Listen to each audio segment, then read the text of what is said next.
अब है question number 16. A dealer in Maharashtra buy an article from a wholesaler in Maharashtra at a discount of 20%. The printed price of the article being 20,000, he sell the article to a consumer in Telangana at a discount of 10% on the printed price. The rate of the GST is 12%. Find number 1 the tax paid by the wholesaler to the government, number 2 the tax paid by the dealer to the government, और number 3 the amount which the consumer pay for the article. ये सारे के सारे under GST के तहत निकालने हैं हमको. सबसे पहले इसमें जो जीएसटी का रेट है, जीएसटी जो है वो है 12%.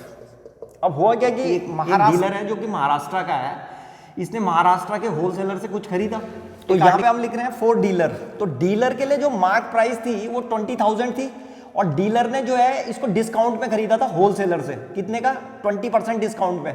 तो 20% डिस्काउंट मिल रहा है किसको? डीलर को. तो यहाँ पे लिख देता हूँ डिस्काउंट मिला इसको 20%. तो 20% डिस्काउंट पे खरीदा इसने, तो इसके लिए कॉस्ट प्राइस कितनी होगी? तो सीपी यानी कि इसका 80% में खरीदा इसने इसको.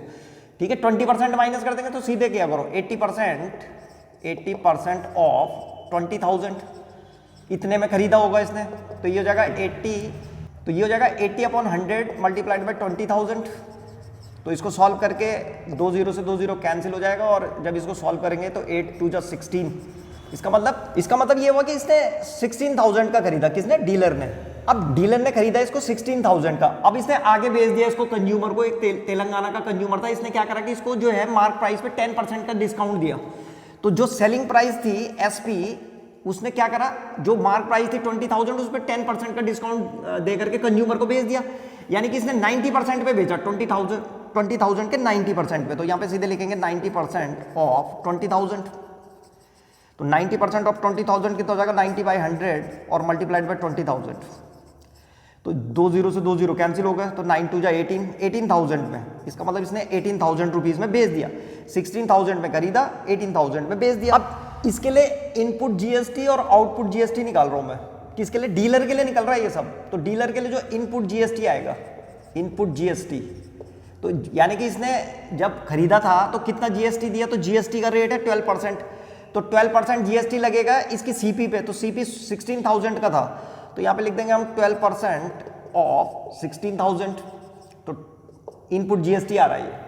तो 12% ऑफ 16,000 कितना हो जाएगा? ये हो जाएगा 12/100 और मल्टीप्लाइड बाय 16,000. तो इसको जब हम सॉल्व करेंगे 2 0 से 2 0 कट जाएगा और 12 की मल्टीप्लाई जो है 160 से कर देंगे. तो ये आ जाएगा 1920.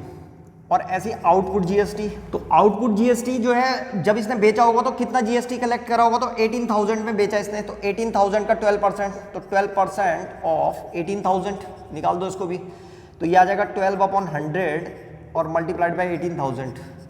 तो 2 0 से 2 0 कैंसिल और 18 की मल्टीप्लाई जो है 12 से करके 0 लगा देंगे उसके पीछे. तो ये आ जाएगा 2160. तो ये जो है आउटपुट जीएसटी आ गया. तो नेट जीएसटी कितना है ये भी निकाल देते हैं. नेट जीएसटी, तो नेट जीएसटी जो है आउटपुट जीएसटी में से इनपुट जीएसटी को माइनस कर देंगे.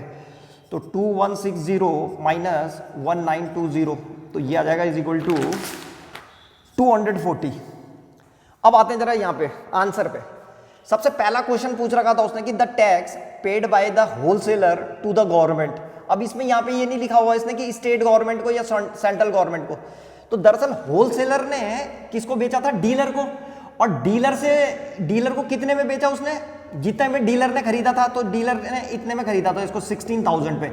तो 16,000 पे डीलर ने टैक्स भी दिया था, तो इसी टैक्स को बोलते हैं इनपुट जीएसटी. तो इनपुट जीएसटी ये जो जब डीलर ने खरीदा होगा उस समय दिया होगा, तो ये किसने कलेक्ट किया था? होलसेलर ने.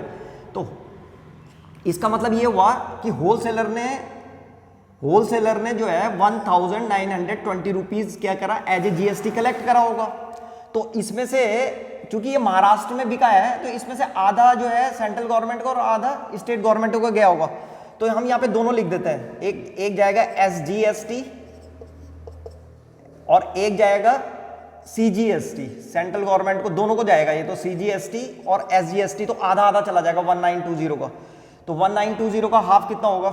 ये आ जाएगा हमारे पास 1920 इसका हाफ, तो 960 आ जाएगा ये। तो 960 जो है इसने SGST दिया होगा और CGST भी 960 आ जाएगा, आधा आधा आ गया ये। तो ये आ गया इसका आंसर।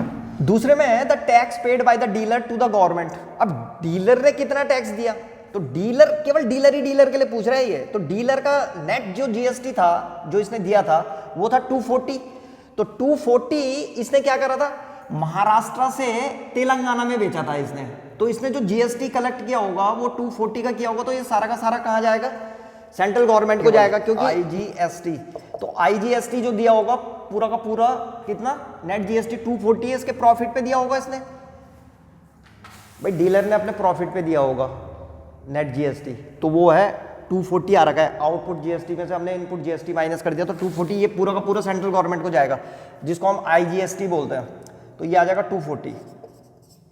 और तीसरा the amount which the consumer पे फॉर द आर्टिकल। अब हुआ क्या, डीलर ने कंज्यूमर को कितने का बेचा, तो डीलर के लिए सेलिंग प्राइस ये है 18,000 रुपीज, और उसके बाद उसने टैक्स भी कलेक्ट करा। कौन सा वाला टैक्स कलेक्ट करा होगा, ये आउटपुट GST इतना।